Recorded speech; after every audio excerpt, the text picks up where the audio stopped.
According to United Nations, it will take 140 years to achieve equal representation of women in leadership positions in the workplace. Hello and welcome to the People Performance Podcast with me, Bernice Casserly. And me, Tracy Roberts. Tracy, thoughts on that? Scary. 140 years, over 140 years. Well, I guess deep down I was kind of hoping we'd see it before my time was out. Hey. But we wouldn't even see it before my child's time was out. That's quite scary, really. Yeah, isn't it? Definitely. And I think for that reason, it's worth a podcast. 100%.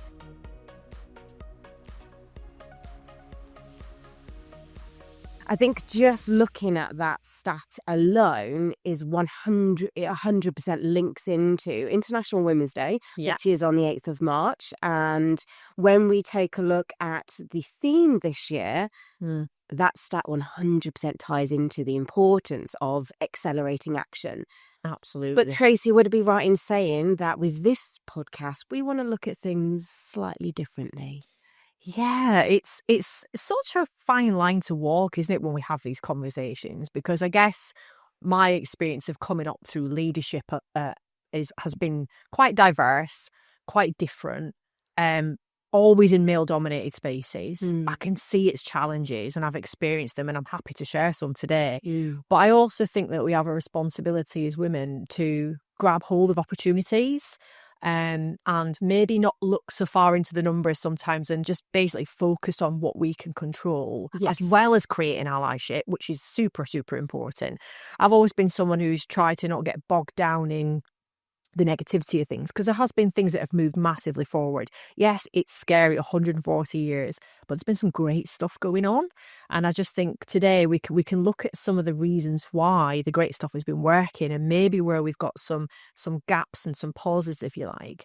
But I also would sort of ask people listening in today just to see, is there something that they can tweak, the smallest thing that actually for themselves as a female or a female in leadership, or as an employer or a manager, or, to create really great allyship, to just soften the blow, if anything. And maybe we can take that 140 years down if we really push. I don't know what that's going to look like. But yeah, I don't like to be that person I don't even like to say it like this, seems like this massive feminist rant all the time. And there is a lot of me that is like that. Yes. But I also like to look at things objectively and think about, what can we control, basically. Why do you think it has an impact and almost creates a little bit of divide at times when it comes to, it's all around kind of go women? Why does it create such a divide between men and women? I don't know. I think it's an interesting thing to consider, because quite often it can be down to something as simple as quotas, can't it? And I think if you get a bad experience or a bad response or reaction from a male colleague or a male manager or someone who's kind of having a conversation about this, I guess, the gender agenda, for want of a better term, quite often that's come from a narrative that they've been given by someone else around, we're going to give women an easier time of it, and we're going to let them do things, and we're going to give them more opportunities than men. And I think that's where it comes from. I think there's this massive big gap between the understanding of ticking a box, achieving a quota, and actually the reality of the, I guess, disparity between males and females in terms of their experiences in life. So it's not just about, there's less of us in the boardroom and there's less of us progressing at a higher level. It's actually more around the experiences that we've encountered on the way up through leadership. So then when we're in a position to, apply for the next job, jump to the next level, whatever it might be, it doesn't feel like there's equity there because we haven't got the same experience to go from, if that makes sense. Yeah. And that can be really, really difficult to explain that to someone who is getting the narrative of, we're going to tick some boxes, we're going to make it easier for females. We're not asking for that. We're asking to be treated fairly, and also just for some consideration into that start of 140 years. It's taken us a long time to get there. Yeah. So why is that? But I do think it sometimes is about that narrative, isn't it? It's about, what we're fed traditionally about what a quota needs to look like. And that really is quite frustrating, isn't it, as a female who's just trying to do a really great job and stand out, Yes. So yeah, I would definitely say that's probably where that narrative comes from. And what we've been doing just this morning as well, Tracy, of course, is just taking a look into just some research, because you mentioned a moment ago around we don't want to just kind of throw loads of data. But when it comes to understanding what all of this looks like, we do need to explore and to take into consideration some research. So we've been looking at the Women in the Workplace report by McKinsey, which we look at every year, because we do a lot of work at T2 around exec development programs. We have got female-specific exec development programs as well. And a lot of us actually do a lot of work with female execs too in terms of coaching. So for us, it's really, really important to try and line up the narrative of what we're hearing from the people that we are working with and the reality of the world. So we're looking at the 2024 variation. We have obviously in previous years looked at the 2023, but I guess it's been quite eye-opening for us this morning, isn't it? So to look at it and actually decide, are we going in the right direction? Are we moving fast enough? What are the kind of key changes in people's perception as well? Because a lot of this data is going back as far as comparisons of like 2017 all the way through to now, or 2018 through to now.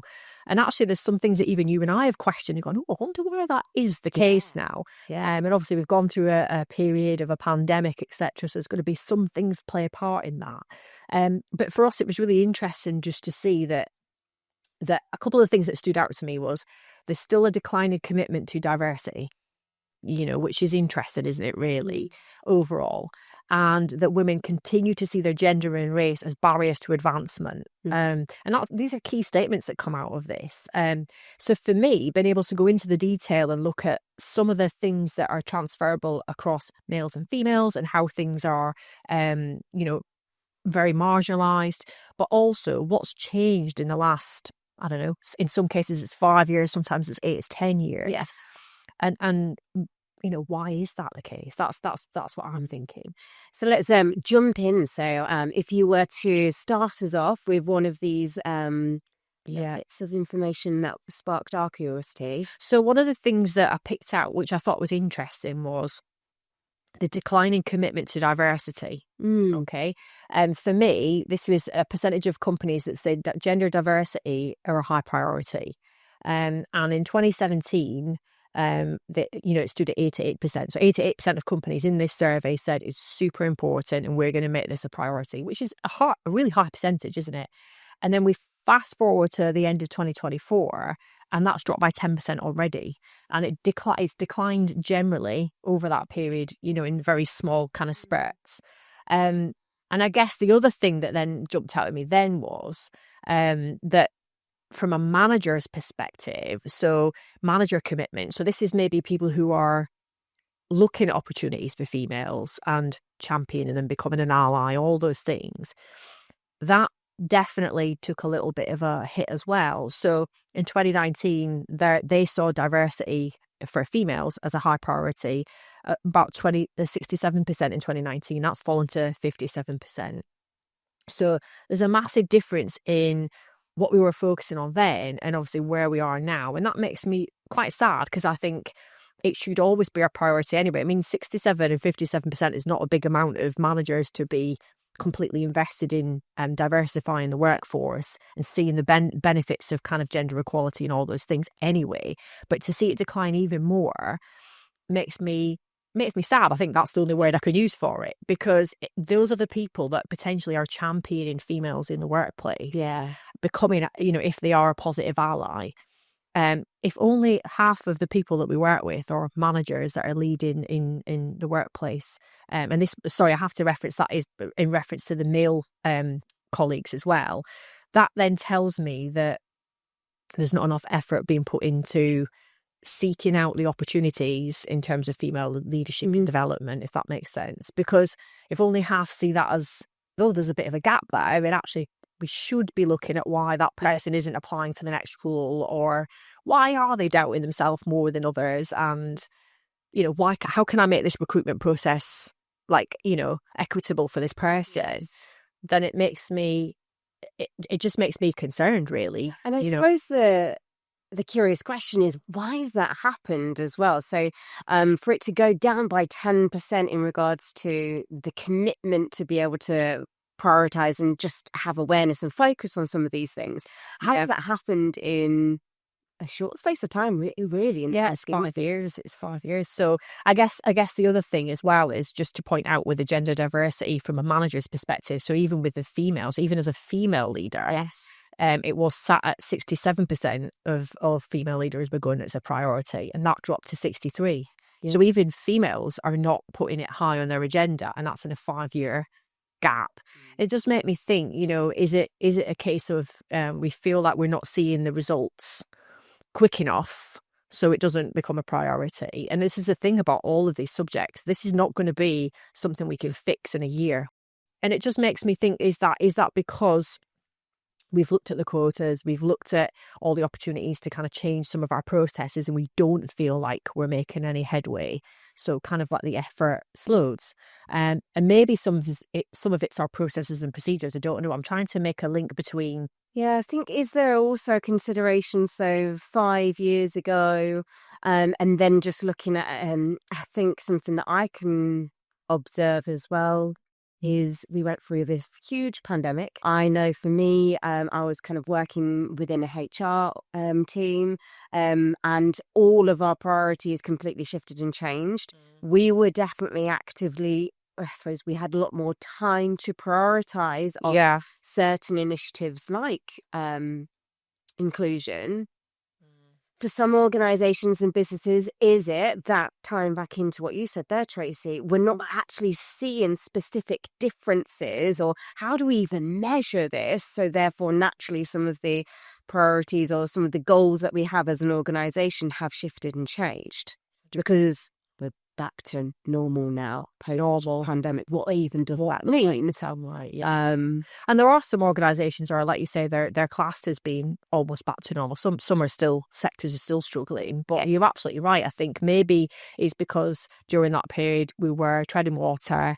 We had time to deliberate and think about opportunities. We were able to spring into action.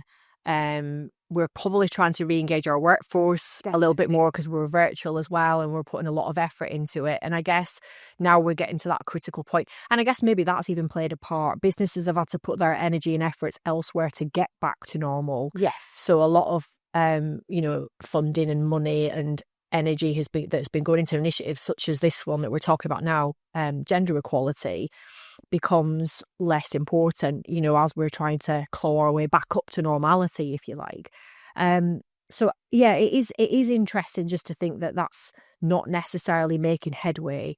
I think one of the things that I reflected on was, I think it was last year or the year before, I had to write a big piece for my DEI sort of level 5, which I found really interesting. And one of the pieces I had to write was around quotas and, I guess, the effort that you need to put into make a difference in all these different areas. And it was really difficult to argue the case in terms of stats, in terms of what you get as an output. Like, so if you do this and you have more of this here, here's where you're going to see the ROI. And I think that's the bit that's difficult, isn't it? Because let's just cut to the chase. ROI is everything to organisations. But if we flipped it and went ROE, return on expectations, that might be a different way to look at things, because what could the expectations be? And that's where some of the research is kind of heavily weighted towards. It's the reality of the workplace environment and the kind of take on things that we get that's different from having different diversity in the workplace and having more women in the boardroom and all those things. And I think it can be really difficult to talk a solid language to get commitment when you can't say, I will put £1 million to your bottom line, or whatever it might be. And for me, that's the biggest stumbling block. But also it depends on the sector and the environment you're working in, because in some sectors we're seeing a huge difference. In other sectors it's actually going backwards. And I spoke to quite a lot of public sector organisations recently where their gender kind of diversity is actually reversed a little bit in the last 5 years. They've seen a lot less people come into the organisation that are female. Not in all areas, I have to say. It's kind of more in pockets and stuff. but it does make me think, why are we not attracting more people? I was also just reflecting on something quickly there about my daughter going in that phase now of going GCSEs and thinking about college.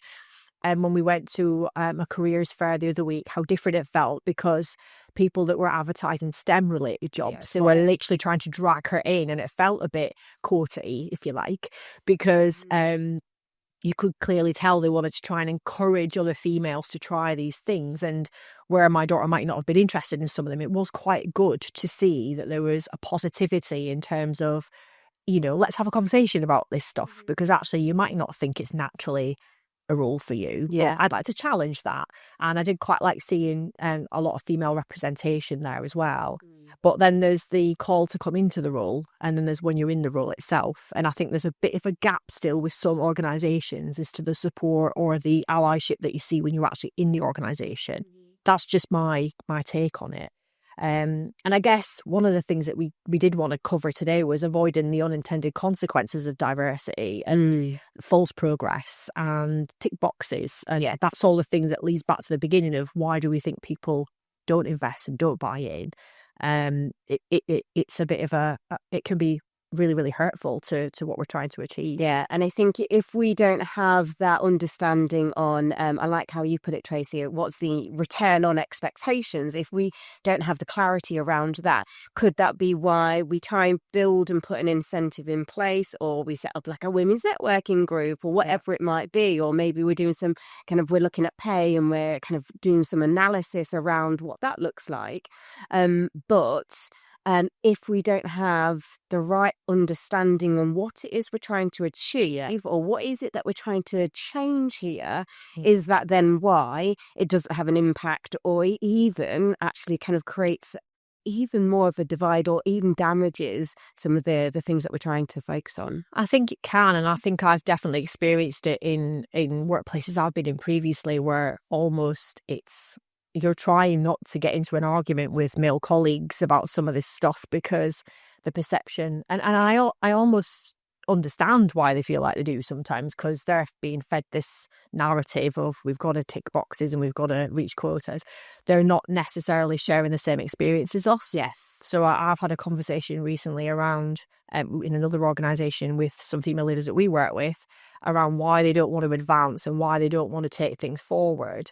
And one of the things that their male colleagues have been kind of pushing back on a little bit is, why should it feel like you guys are being given a little bit of an edge in this particular recruitment process? And it's really, really hard to explain to a male member of your team that your experience, and that's what it is, your experience has been different. Yes. It's not about being equitable at the top and thinking that everything's been placed out for you in terms of the procedures and the processes for assessment or recruitment or whatever it might be. It's about when you get there, the level of experience that you've had, exposure to things has been less. Does that make sense? So I can definitely recollect interview processes and conversations that I've had where I definitely have felt at a loss for conversation pieces, because there's been certain things I've not been exposed to. So in one particular company I was in, I can just remember hearing about meetings that have gone on that I wasn't invited to, and then thinking of what did I miss in that meeting, and why was I not included in that conversation. I've been in meetings where I've spoken up several times and been batted down, and then my idea used in a forward, something moving forward. Now, do I think that it's a fair representation of every single instance or every single organisation? Absolutely not. But I do think that still exists. Yes. And half the battle is to get people to recognise that it exists. And I think that's the toughest bit, isn't it? Yeah, because I think a lot of it ties into is how we behave unconsciously. Yeah. And this is why it's a challenge to be able to identify and see that the journey or the experience is sometimes different for women. Because, and I think even as well, it happens, it's not just about, it's men have this unconscious bias, but for women as well. Oh, 100%. We all have this, and that's where we don't always notice those small, slight little things, like the fact that you suggested something in a meeting or came up with an idea and it got dismissed or wasn't truly listened to and heard. And then all of a sudden, Tom says, "Oh, hey guys, have we thought about doing this?" And you're sat there thinking, "That's what I said." And I think actually that leads into something that was covered in here around microaggressions and how there is still a distinct kind of gap between seeing that exposed to women as opposed to men, and of course it exists for any type of person to receive or be, given microaggressions. But I think, as you said, it's those small things that we probably just need to question a little bit more.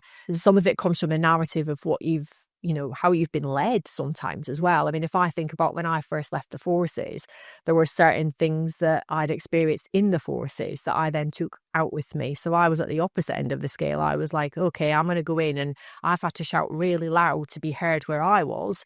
So actually, I'm going to have to do that when I leave as well. And it took me a little while at the beginning of my leadership journey outside of the forces to realise I could be my authentic self. I didn't have to shout up. But that comes from, I mean, I guess to put it in perspective, in terms of when I joined the forces, I was 16. Yeah. So I was still being parented by the Navy, which is quite scary, really. But then also what I was observing at that time was still quite male, well, very male dominated, very microaggressory. In fact, I would say major aggressory sometimes.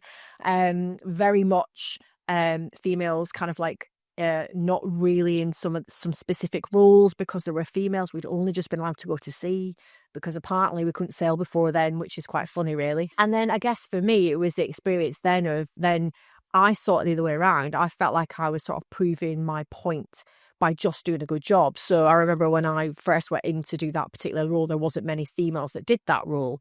So I had it in my head, I was the other way around. I was like, right, I'm going to show you. But what I did experience coming up, particularly through the ranks, was like, I mean, I remember going onto my first ship and there was 67 women, 1,400 men. Wow. You just have to take that in for a minute. Yeah. On a piece of metal floating around the sea. Okay.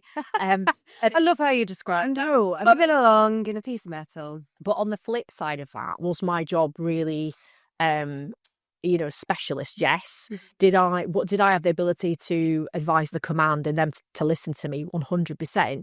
But it was more because of my speciality, not because of my gender. Does that make sense? But it did make me realise very quickly, if you're very good at your job, you have got a marginal gain as a female because you just have to find a different way to communicate. That's the way I think of it. But I guess where I was going with that was I've then experienced the opposite side of almost not working with other women. I think because we have been so marginalised, particularly in certain jobs, it does feel like not like a scrap, but I just mean like it was a tussle sometimes to think there's only two of us here. Yeah. And actually one of us has got to be successful. And my experience has been that for a lot of females to get to the next level, they felt like they've had to tussle a bit. So the allyship's not even there between female to female sometimes. And I've definitely experienced that. And I've openly said that I do find it generally a little bit easier to work with mainly men because of my experience and how I've kind of been brought up, I guess, by the Navy and the jobs I've been in. But it does make me question, like, women's networks are so positive, by the way. I think it's amazing. I've just joined one, which is worldwide, and I'm really enjoying getting to hear about all these women and their experiences. But it does make me think how many women out there now have experienced the opposite of allyship with females. But that in itself is created by the narrative of limited places for you guys around here. So how are you going to put yourself out in front, Yeah, because I know in my previous organisation, so I was the lead for the women's networking group. And it was always really interesting because certain employees would say, well, what's the point in that? Is there a men's networking group? And jokes would be shared. In every room of the building, by the way, yes. However, I also had that same conversation with women. Oh, well, what's the point in that? Like, what's all that? Is it just women just having a little kind of natter and knitting? Yes. and a cup of tea. No, but actually, how do we create allies and how do we support each other? Especially if we can spot situations where there is some of those microaggressions happening within the workplace. I like to think that I will advocate and be an ally in when I'm delivering a workshop and I spot and see certain behaviours happening around the room. Again, it's unconscious. I think some people it is a conscious, intentional microaggression, but majority of the time I think it is a unconscious behaviour. But I very much will, just last week, very much will spot something and I will advocate for that woman just to ensure that I can make sure that it's not happening in the environments that I'm supporting. And I guess flip it on its head, as it is with any diversity conversation, you can't truly understand it. So we can't expect all our male colleagues to understand it from our perspective. They've never lived in our, in our space. So I get that. And that's why I'm truly of the belief that you've got to listen, you've got to be curious and ask questions, because I guess if someone was to stop me and say, what's your experience been of getting to where you are, and what challenges have you faced, and have you faced somewhat discriminative behavior sometimes, etc., then but I can also see where I've seen opportunities and actually proved them wrong and gone into proof that that's maybe in my personality. Yeah. But I guess that plays a part too, is like what you experienced growing up, right? And what was seen as right. And maybe there's even a little bit in there is around, your unconscious motivators and your drivers. Like, would you challenge? Would you challenge too much sometimes, depending on, I've definitely been that person. Sometimes I've pushed a few buttons from time to time. And it's even just about our communication skills, which is definitely a plus point of females, particularly in leadership roles. There's loads of research out there about us being very clear, empathetic communicators.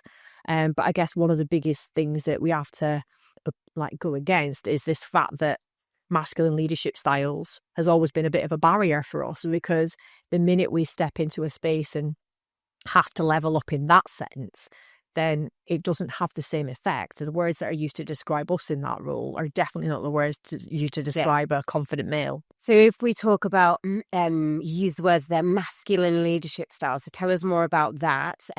What are some of the characteristics that we would see when we explore that? Well, I guess what's interesting about that is even just saying it sounds a bit wrong, doesn't it? Because for us, we don't see the difference. But that, I guess it's something that we want to draw attention to, because it's definitely something that's come out of all this research about how females do feel like they can't show their authentic self. That's not to say that some females aren't naturally more direct in their communication style, and I guess the irony of it is that, what does that actually mean, the masculine leadership style? It probably just means clear and direct. Clear and concise. Yeah, and probably less empathetic nature.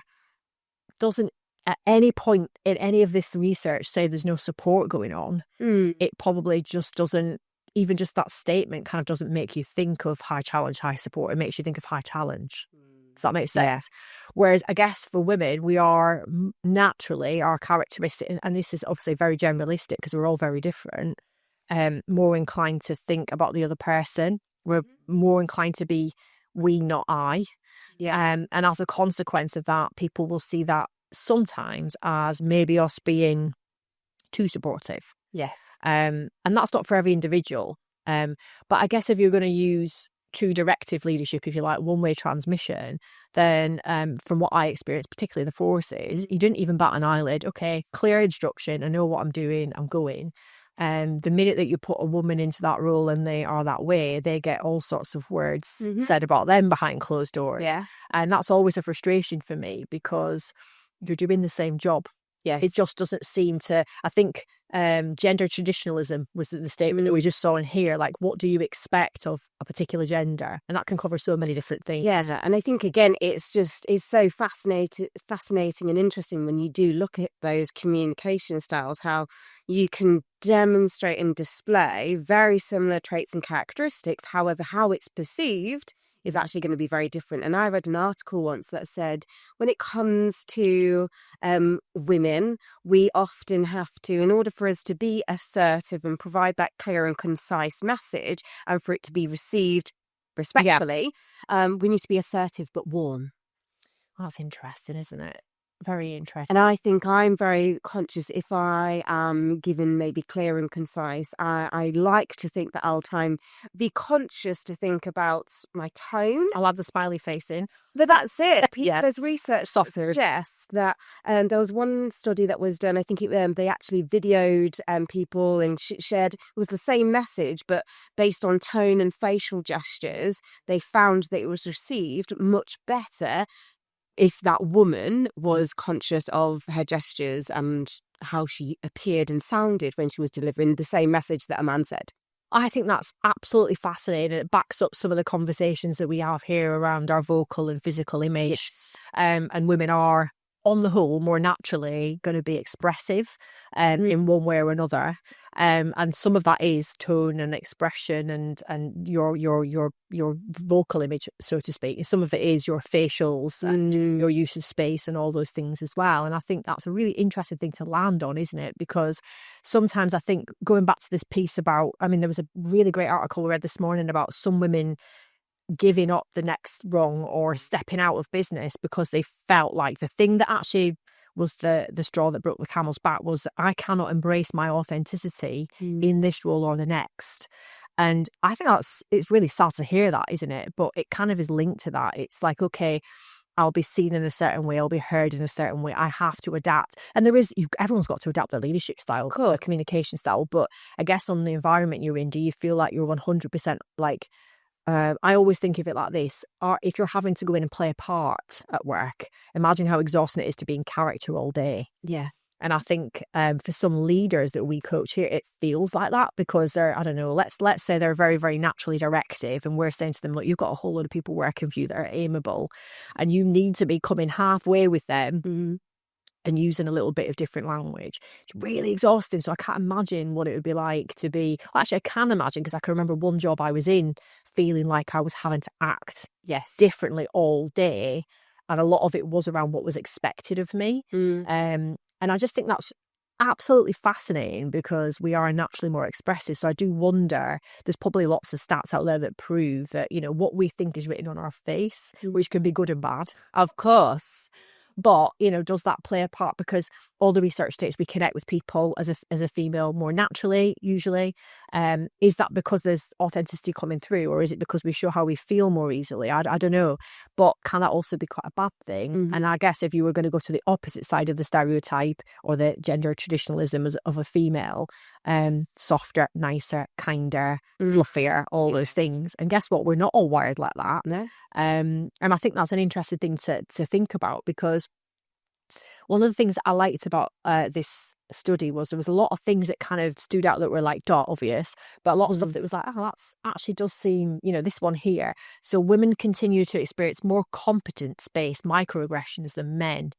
So back in 2019, having their judgment questioned in their area of expertise, 38%. And it's still the same now. That's not changed at all. Men were 26%.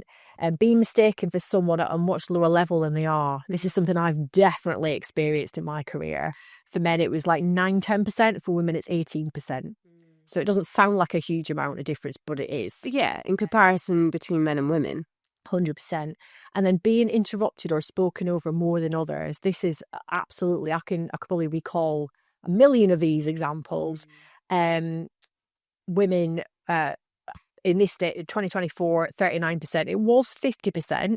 So actually there has been a drop in that, but it's been the same for men. They were 34% and they're 20%. And it says men and women are less likely to be interrupted or spoken over than they were 5 years ago, a sign that an increased awareness around an issue can lead to cultural change. So now we're kind of knitting that into the cultural norms of a business, and that's not right to do that. And it's, we should be able to share it's linked to psychological safety, isn't it? You should be able to call that out, male or female. But it does still show there's still a big difference in how women are being kind of seen than compared to men. And I think that, going back to that, I think judgment and areas, judgment questioned in their area of expertise, that's the bit that I struggle with the most, because I think when it's down to, I don't know, your mannerisms or behaviours, or even your style in inverted commas, I kind of get why people feel quite marginalised, because you're going to gravitate towards stuff that you feel comfortable with.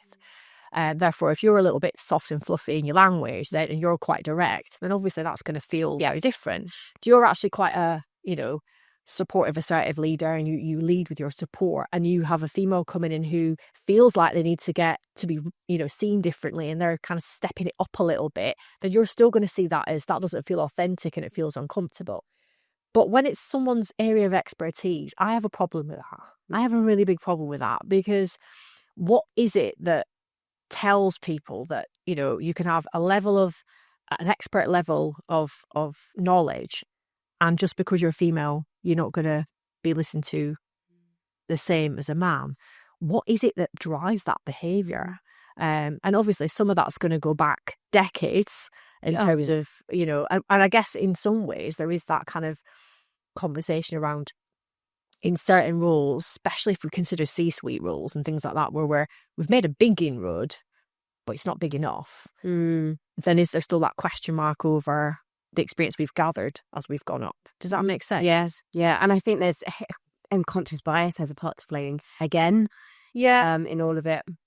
Being mistaken for someone at a lower level than they are, that's literally happened to me most weeks of my career. I don't know if it's happened to you. Yeah, and I think it's something that we've spoken about this a few times before, but I've always been told that I look much younger than I actually am, which, hey, that's nice. I'll take it on. But I think throughout my career, I've always seen that as a negative thing, because the fact that people view me as someone younger, I feel like actually does me a little bit of a disservice, because it's definitely had an impact in, I think, sometimes how people view me, but even comments that are made and have been made throughout my career in various different environments and settings. Well, this survey totally backs that up, doesn't it? Because women are likely to think their gender hurts them. So one of the statements in this was, the gender has played a role in missing out on a raise, promotion, or a chance to get ahead. And that's at 36%. So 36% women in this survey. The gender will make it harder for them to get a raise, promotion, or a chance to get ahead, 27%. And it dropped slightly from 5 years before. But what's interesting is that men are now twice as likely to say that the gender has played a part or will play a role in them missing out on an opportunity to advance now. So in 2016, it was 10%, now it's 22%. And I'm wondering if there's a correlation between trying harder to make it kind of, fairer for us to be promoted or be pushed forward, as to how that's affecting a male's perception now. Yeah, this is where it's really fascinating. There was, I can't remember who it was, but there was a podcast that I listened to possibly a year or two ago, and that was fascinating because they spoke about all of this, kind of incentive and drive towards equality for women, and actually the impact it's having on how men feel. Also for them, it's not about not creating allies, is it? No, it creates even bigger divide. And actually, it's interesting how from a male perspective, they feel as though actually, will I have the opportunity to get that position, or actually is it that they're wanting to fill a gap? And the impact that has then had on men's mental health is fascinating when you look into that research as well. Yeah, and that's going to cause its own problem in the workplace as well, because you think about collaboration and allies and all those things, it can put you in the frame a little bit for, the other thing that, just thinking back to what you said there, younger women are twice as likely as older women to say their gender will make it harder for them to advance. So this backs up what you were saying. Conversely, older men are twice as likely as younger men to express the same concern. So it said here that for women, if you were under 30, 42% harder for them to advance. That's what they think. Yes. Over 40, 21%. So it halves. Yes. And then for men, it's still 11% under 30, but it's around about the same as women. It's 23% as opposed to 21. So what that's telling us there is that there's kind of this sweet spot, or that's what it's telling us, isn't it? The ideal age for a woman in her career would be probably my age, which is good. But again, it will depend on your journey, because you might not be the way that the workplaces are flowing these days. It's not as linear. You have a squiggly line career now, can't you? Go all over the place. And for some women, I guess it's key to point out that, we were talking around what is it that affects that? And it probably is that stuff that we're not really supposed to think about anymore. Like, oh, are they of childbearing age? And, are they likely to take time off work and all those things? There's going to be loads of other stuff in the equation. Probably ties in a little bit with being questioned about your abilities and your competence-based stuff, because people will look at you and think you haven't got the experience, you haven't got the time in the wicket. Whereas when you get an oldie like me standing in front of a room, they go, okay, she's had the paper round somewhere really off. She probably knows what she's talking about. But I mean, don't get me wrong, it fills me with a little bit more confidence that I won't be looked at any differently now. But it does tell me that we've got a little bit of work to do, because based on traditional kind of education methods now, not all women are walking out into university and then, delaying their start of work until they're, I don't know, mid-20s sometimes when you're at uni. A lot of women are actually walking out into apprenticeships and straight into jobs or straight into the forces like I did. And actually, they've got a lot of experience in the working world. Yep. So even in their 30s, they're go-getters. It says here, women remain highly ambitious in the face of obstacles. So 7 in 10 want to be promoted to the next level this year. That's the same as men, actually. Yeah. Yes. And younger women are especially ambitious. More than 8 in 10 are seeking a promotion already. So all those under 30s that are kind of feeling, I guess, misrepresented and maybe that there is an opportunity there, there's a little bit of friction there, because they can probably almost feel that kind of shift in terms of, am I going to be taken seriously? But what is actually driving is, well, I'm going to prove you wrong. Yeah. And I'm going to, but again, that can have a negative kind of vibe in a workplace too, can't it? Definitely. And I think as well, if people have had different experiences and different journeys, as you describe it, Tracy, it's that, does that give me a level of ambition and drive in order to prove that? But of course, for some people, it can go the opposite way, can't it? Oh, 100%. And here's the other one. Women are almost twice as likely as younger men to field unwanted comments about their age. So percentage of women and men under 30 in 2023, this was from the back end of the year before, who say their co-workers have called attention to their age unnecessarily. And this is we're only basing this on the younger generation, so we're not going up into the higher echelons, but 22% of women, twice as much as men, people will make comments about their age. And I think you and I have both shared our experiences over how that's showing up over even just in our jobs as consultants, and going into I don't know, lead a tricky subject, if you like, or to talk about cultural elements, or to talk about business, and you almost get that little and you're like, okay, yeah. And that does, like you say, for someone like you or I, that drives us to go, I'll show you. Yeah. But I have had co-workers who've been the other way around and felt like, I mean, a great example of that would be, we work with a lot of female leadership programs in the public sector, don't we? Yes. And I guess some of the irony of that is we shouldn't really have to have female leadership programs. Yeah. But we do. And a lot of that is because I think it's twofold. One, we're trying to give people the confidence to speak up in a safe environment, gain allies, feel safe around other females. I think I'm going to put that in there as well. But also it's about allowing space for conversation about some of the misinterpretation. Because I was just thinking back to some public sector work that you and I did last year, and some of the narrative that came out in that room was they were fully capable of taking the next step. Fully capable. And actually their HR teams, their leaders were saying, you are capable to go to this next big role. And a lot of people in that room went, no, thank you. And the reason they went no thank you is 2-3 different kind of variations. One was not being taken seriously and experiencing all this stuff. I've been shut down in meetings. No one's going to take me seriously anyway. I'm going to be a tokenistic female leader in that role. Some of it was around imposter characteristics. So as we know, women are more likely, not just likely, because males are just as likely to have some characteristics, to judge themselves based on those things, but they'll believe that because of the narrative they've been hearing, rather than actually base that on real life experiences of, I've not been able to do that previously, or when I did this I got it wrong. It's mainly going to be what they've experienced that makes them feel that way. The other side of it is actually looking at the level above and going, how will I be treated up there? And I found that particularly worrying, because I thought, if you're in any role in an organisation, I 100% think you should always be able to look up or side to side and go, ooh, that looks nice. I'd really like to try that. So for a lot of women, particularly in the public sector, they were saying, I don't like the feel of the vibe of what that looks like. It still feels a little bit too male dominated, maybe even misogynistic in some cases. But also the element of looking up there and thinking, I don't feel like I could be myself there. And I think that's the bit that worried me the most. The last part of that was, how can I get there in my own way? And the reason I bring that up is because going into the interview process, is it equitable in terms of, okay, so you've had a wiggly line to get there, you've had a different journey. So when we ask you to recall certain situations or lean into some experience, or, I don't know, take some information you learned from a mentor, you haven't had the same experience. So when you get there, they're not as readily available for you. So it's not necessarily about the best person for the job at the time. It's that everybody needs to have the right experience.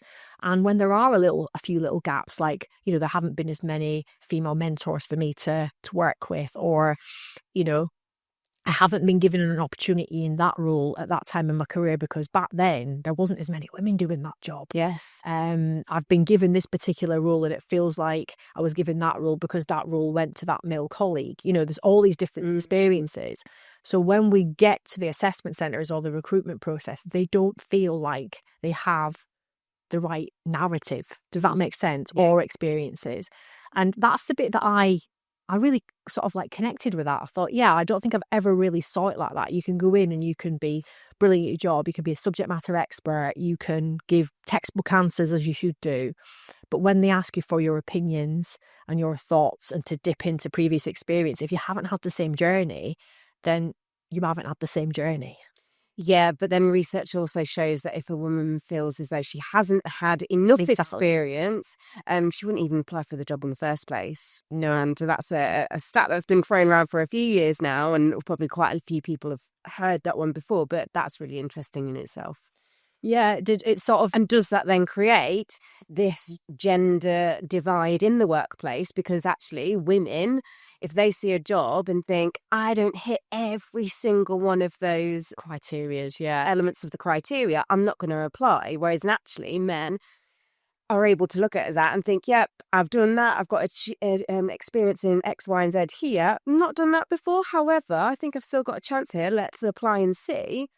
That's also going to have an impact. So actually, as women, are we doing ourselves a disservice in all of this because we see an opportunity and we're not trying and going for it because we don't think, oh my goodness, I don't hit every single one of those things. No, because we've got, a lot of the statistics prove this, that we want to be honest. Yes. And that the part of that integrity piece is, I want to feel like when I show up in front of someone, I show up correctly.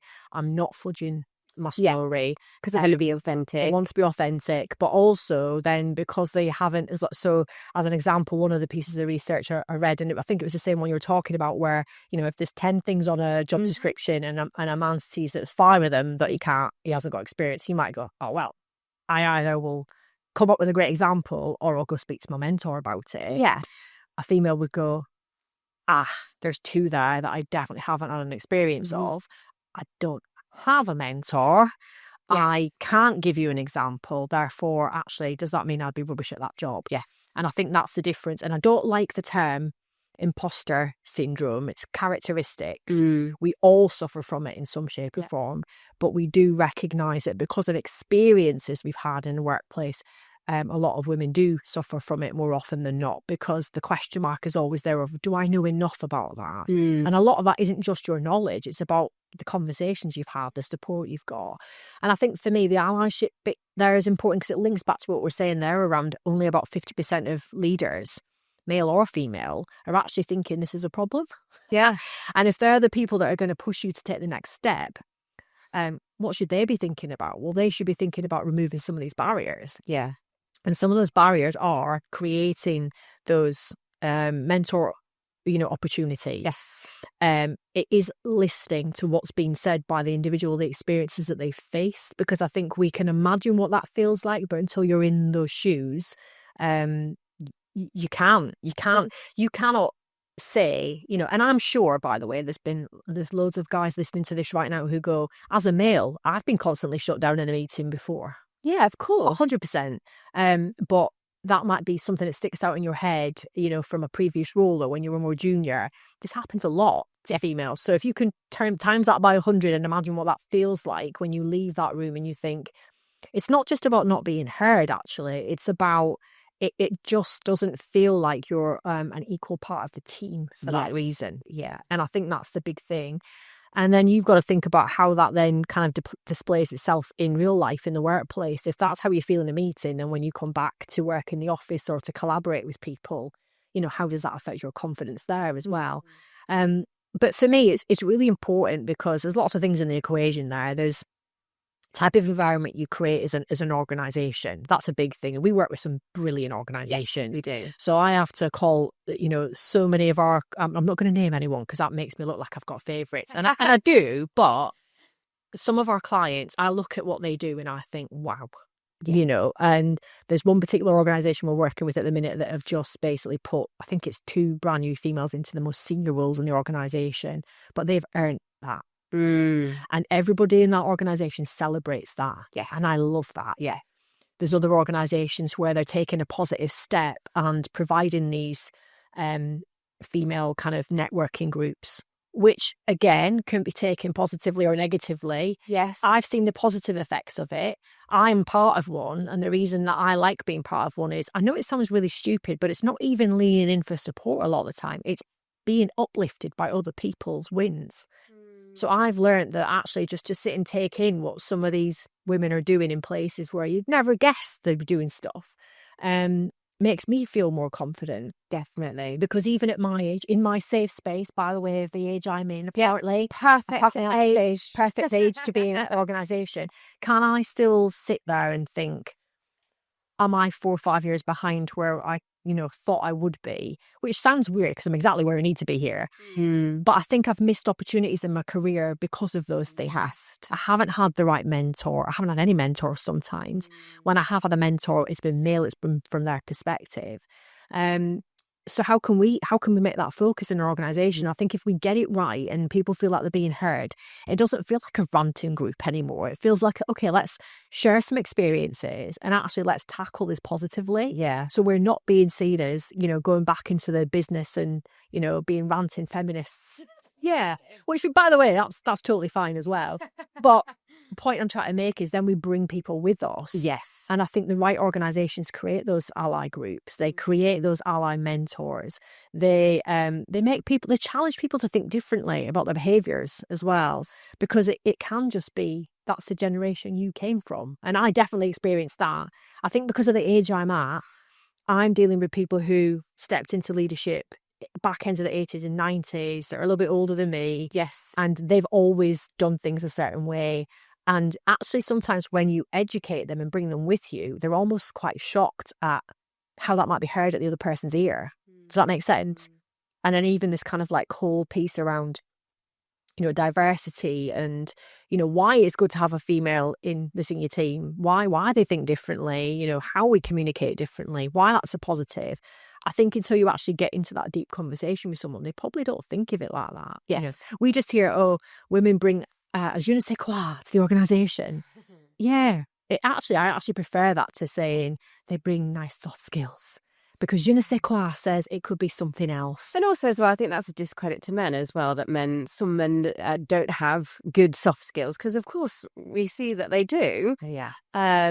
But that's... Yeah, it's a generalisation, isn't it? That's it, yes. So I think one of the things I've taken from this is, generalisation has to go out the window because there's so many organisations, A, getting it right, B, having people absolutely busting all these numbers and saying, like, in spite of everything, this is me. We have organisations who, when they put their energy into something, are seeing a massive difference. And I've spoken to many organisations, as I'm sure you have with the partners we work with, who see a real difference.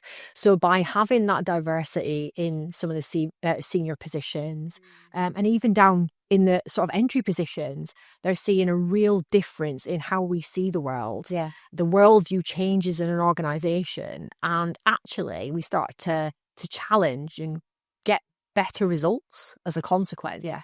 But I guess really the main takeaway is to think about, there's two sides to this. There's the ownership piece from us as females. As women, yeah. And what we can do for each other. Yes. And one of the biggest things I want to call out is we're not against each other.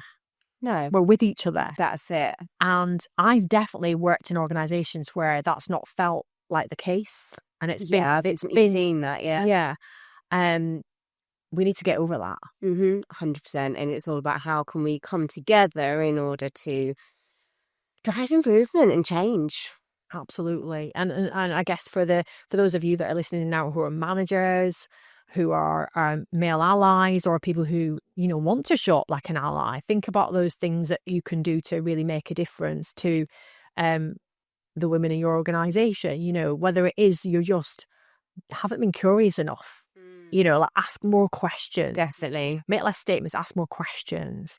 I don't like that expression of walk a mile in my shoes, but sort of that kind of... Yeah, because you can't physically do that, but it comes down to, asking questions and just listening, that alternative perspective, because so much happens that we don't see. And this is why sometimes it creates a bit of divide, because for some people it's a case of, I don't see why this is even an issue. And I think if you are even kind of from listening or watching this podcast, you're still in that position where you're thinking, but why is it important? Then I would say that report that we've spoken about today, so McKinsey Women in the Workplace report, should probably drop that into the comments. Definitely, that's available. You can find that on Google.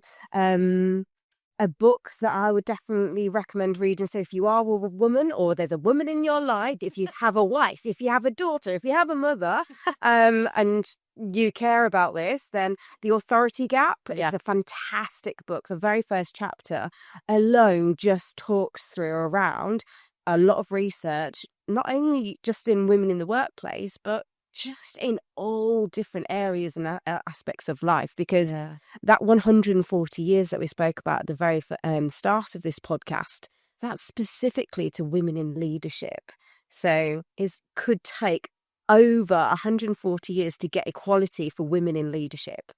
When you actually then look at just in general, centuries. And I think you brought a really good point up there, helping us round up there, is it's not just about women in leadership. It's thinking about you as an ally in some shape or form for any female in your life. Yeah, that's it. And you've got a wife, you've got a daughter. I've got a 15-year-old, and I definitely don't want her to experience some of the stuff I experienced growing up. I've definitely brought her into a world where she sees things differently than I did. There was a lot of gender traditionalism when I grew up about, women in the house and men out earning. That sort of shifted. And for me, it shifted, as I went into my early teens, as my mum become a single mum, and I saw things a little bit differently at that point, but there was still a lot of stereotyping around the type of jobs that you would get. And even when I left school, it was still very much, I remember people laughing at me because I was joining the Navy, let's put it that way. She's in a different world now, where actually the world is her oyster. She knows that she can challenge certain situations, but what this is telling us is that she still probably wouldn't be taken very seriously, and that there will be questions at certain points in her life as to, is she the right person, or is she the right gender for that job? I myself have heard comments around, are they of childbearing age, and are they going to be menopausal, and all those things in certain environments I've worked in. And whereas I appreciate, actually, from a positive perspective, to get support if that was going on for you, that's one thing. Having a question mark over a female because of those things is not right, because we can juggle a lot. One of the biggest things about a female is we can juggle many hats very successfully most of the time, and it goes without saying that we're just going to bring a different perspective.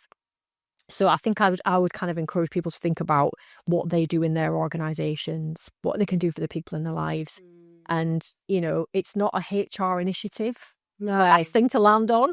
This is something that you need to own. Yeah. So, you know, if you're a female in a job and you see things going on, like you said earlier, I'm going to own this. If you're a leader or a manager, and male or female, champion, let's get that 50% up of people thinking it's important to do this. Definitely. And let's challenge some of your thoughts actually around, you know, are you looking at people with a different lens? Yeah. Are you saying the right things? Are you encouraging women to lean into their expertise? Or actually, are you adding to those imposter characteristics from time to time? Call it out. Call yourself out on it is what I would say. Yeah. But most importantly, we don't want to wait 140 years. Definitely not. Well, I can't. And I mean, I'm at that age now. I might be at a safe age now, but I'm not going to be then. So, yeah. And yeah, we just need to think about what we can do to make a difference. We've got to create more allies. We've got to do more in our workspaces. And there's a lot of really positive stuff out there as well. And I think that's why we wanted to come in here today and not just go on about how negative things are. No. There are things going on in organisations that are really making a massive difference. Yeah. So, you know, make sure that you take everything into consideration. 100%. Good chat. Yeah. Really enjoyed that. Always love a good podcast like this on a big topic like it is. And yeah, I think coming back into International Women's Day, there's a reason why we have this day, because it creates the opportunity just to have a conversation about some of this, and for some people it's that opportunity just to be a bit more curious. Absolutely. And with that theme this year, accelerate action. That's exactly what we have to do for ourselves, for our colleagues, for our peers, for our mothers, our daughters, our wives and our sisters as well. If we could all get 1% in there, that's what I was thinking. If we could do 1% more for each other, if your manager can do 1% more for you, then that 50% becomes irrelevant. We're all doing something. And you know what we need to do? What? We all need to woman up. I love that phrase. Always love that phrase. Tracy, it's been a pleasure. Thank you for listening. And if this has sparked any curiosity, then dig in, do a little bit of research, ask some questions, and take that time to listen. And we'll be back soon for another People Performance podcast. See you soon.